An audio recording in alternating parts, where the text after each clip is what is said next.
Assalamualaikum warahmatullahi wabarakatuh. Halo anak-anak, bertemu lagi dengan Ustazah Office. Kali ini Ustazah akan melanjutkan materi kita kelas 5, tema 2, subtema 3, yaitu materinya adalah menghargai kegiatan usaha ekonomi di Indonesia. Oke, mari kita simak videonya ya. Baik, sebelum kita mulai videonya, coba kita lihat ilustrasi ini ya. Ikan, siapa butuh ikan? Kemudian ada yang datang, "Hey Fred, aku butuh ikan segar. Aku hanya memiliki apel dari kebunku. Bolehkah kutukar dengan apel milikku?" "Hey Barney, tentu boleh. 1 ikan 9 buah apel. Wah, banyak sekali apel yang kubutuhkan hanya untuk seekor ikan. Apa boleh buat aku? Aku sangat butuh ikan segar tersebut." "Baiklah Fred, akan kuambil apelku." "Oke Bernie, aku juga akan mengambil ikanku." Nah, dari video tersebut kita lihat ya, ini adalah ilustrasi kegiatan ekonomi pada zaman dahulu. Pada zaman dahulu kegiatan ekonominya ini berupa tukar menukar barang. Nah, namun sekarang kegiatan ekonomi di Indonesia sudah berkembang. Ketika kita ingin membeli barang atau menginginkan sesuatu, tidak perlu menukarkan barang, tapi sudah bisa dibeli dengan uang. Nah, kegiatan ekonomi di Indonesia itu ada banyak jenisnya. Nah, hari ini kita akan belajar itu ya anak-anak. Oke, Ustazah lanjut. Nah, apa saja bentuk kegiatan ekonomi yang ada di Indonesia? Bentuk kegiatan ekonomi itu ada 3. Yang pertama adalah kegiatan produksi, distribusi, dan yang terakhir adalah konsumsi. Nah, sekarang Ustazah akan jelaskan satu persatu. Apa itu kegiatan ekonomi produksi? Produksi adalah suatu kegiatan yang dikerjakan untuk menambah nilai guna suatu benda atau menciptakan benda baru sehingga lebih bermanfaat dalam memenuhi kebutuhan. Nah, kita lihat contohnya. Di sini contoh kegiatan produksi yang pertama adalah petani sedang menanam padi.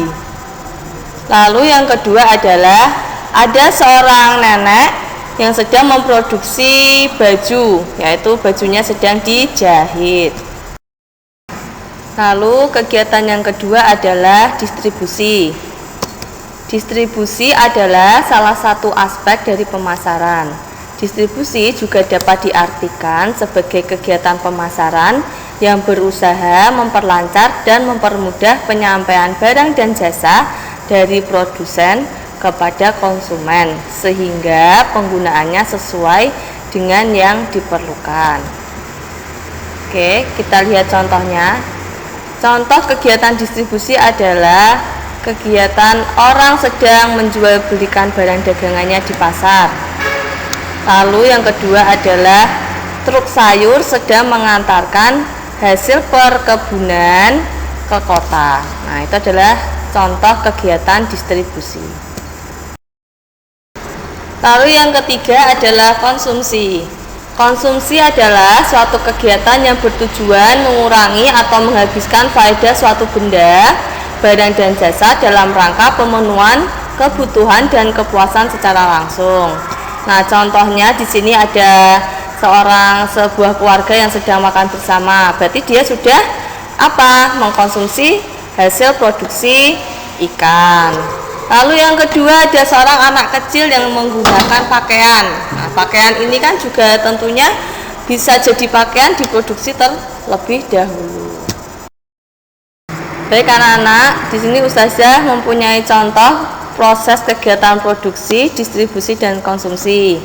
Kita lihat ya, di gambar ini ada pohonnya di hutan, kemudian pohonnya itu ditebang. Setelah ditebang, kayunya diangkut ke kota. Di kota sampailah ke pengrajin kayu.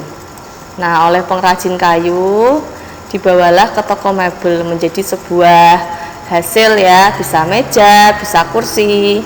Kemudian toko mebel itu dijual sampailah kepada pembeli. Nah, lalu contoh yang kedua, anak-anak. Di sini kita lihat di gambar ada seorang nelayan yang sedang menangkap ikan di laut. Kemudian nelayan itu membawa hasil ikan tangkapannya ke tempat pelelangan ikan. Dari pelelangan ikan diangkut ke kota. Nah, di kota ikan-ikan tersebut sampailah ke pasar ikan. Ketika sampai di pasar ikan itu dibeli kepada pembeli, lalu diolah sehingga ikan itu bisa berada di meja makan dan dikonsumsi. Gitu ya prosesnya anak-anak.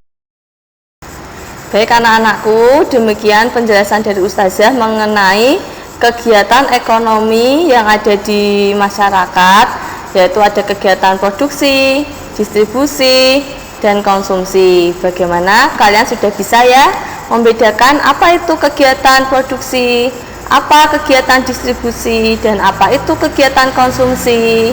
Nah, agar kalian lebih jelas, bacalah buku kalian dan jangan lupa agar tetap selalu belajar dan jaga kesehatannya. Wassalamualaikum warahmatullahi wabarakatuh.